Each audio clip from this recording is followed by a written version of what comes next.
What's up, folks? Back with another reaction, back with some ambient. And I didn't say Sybient, did I? No, I said ambient. And indeed, we're going to listen to some true ambient, which is a phrase I use to refer to pre-Sybient ambient, even if it does feature electronic synthesizers and keyboards. And basically, I'm talking about sort of pioneering artists, John Seary, David Anthony Clark, David Parsons, Brian Eno, many people will know, and indeed, Jon Mark. So this is a UK artist. He passed away in the last couple of years, unfortunately.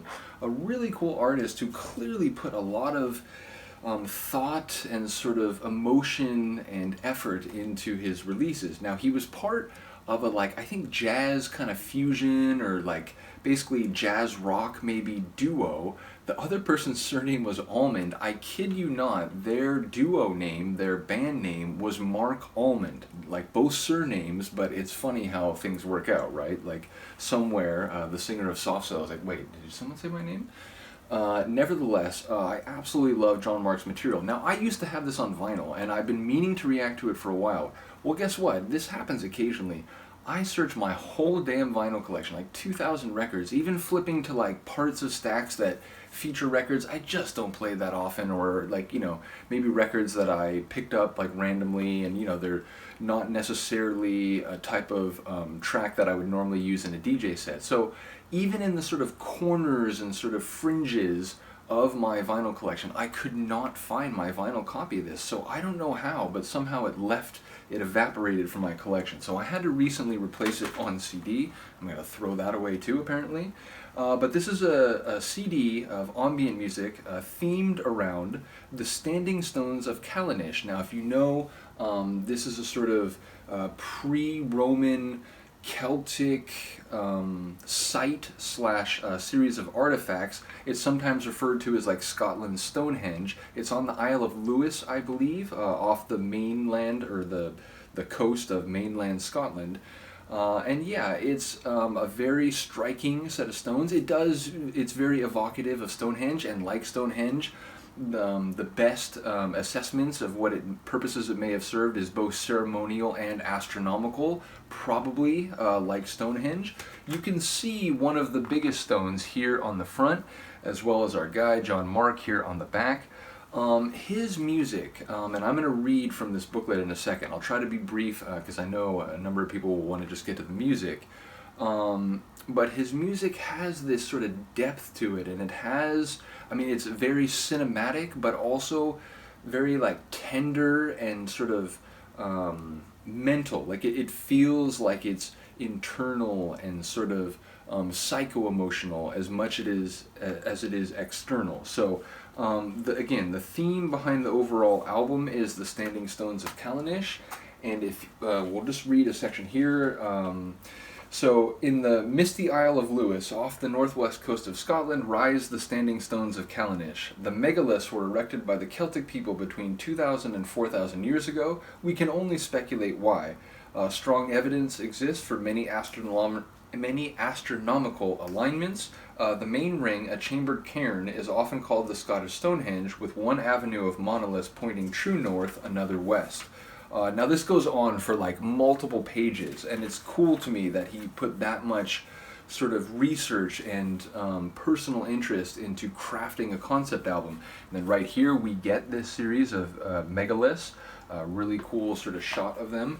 I should mention this album came out in 1988. It was released in what it says West Germany. Obviously this is pre the Berlin Wall falling, but it was released in West Germany on Kuckuck Records, Kuckuck. It was also produced and copyrighted by Celestial Harmonies. I should mention that even though he comes from the UK, Jon Mark moved to New Zealand and produced most of his ambient music while living in New Zealand, where he also passed away, again, a few years ago.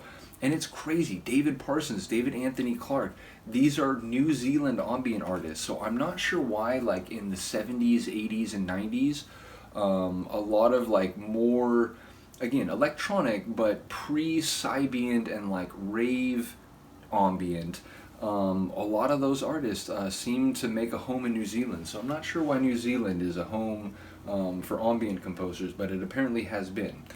After all that, we are going to listen to the seventh tune on the album, which is called, and the print here is absolutely ridiculous. It's like very light gold print on a dark green background. Not sure, again, I get it, gold, green, we have like, sort of Celtic colors, but ultimately it makes it hard to read. So yeah, the seventh track is called The Stag, The Running Stream, and the Greenwood, which, it gives you an indication of a scene, but also life, biological life moving within it. So it paints a sort of, again, pre-Roman picture of the Isle of Lewis. So here we go. This is Jon Mark on his album, The Standing Stones of Callanish from 1988, and the tune is The Stag, The Running Stream, and the Greenwood.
incredible. I haven't listened to this album in a while, in part because, as I said, it disappeared from my vinyl collection.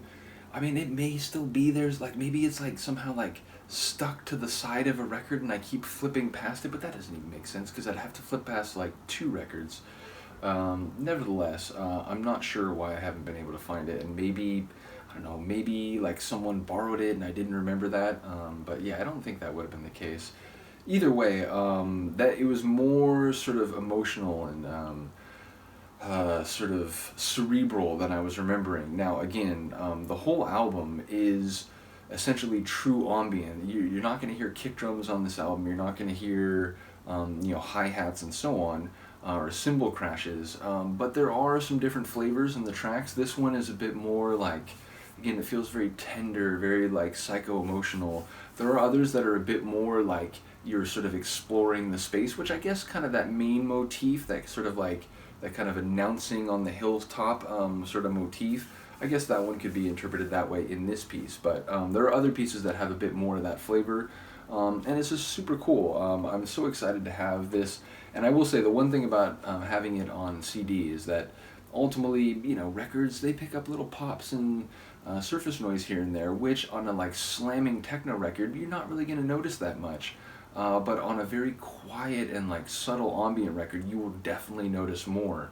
Which is why, even though there is some Sybient out there on vinyl, I don't really buy it because like just the little bit of surface noise and it becomes sort of unlistenable to me. So I am happy to have this on CD. In any case, I've been talking way too much. There is more Jon Mark coming, and I actually have a different album of his that I've never listened to before called A Celtic Story. So I'm very excited about that one as well. In any case, let me know what you think of this. I will see you next time. Peace.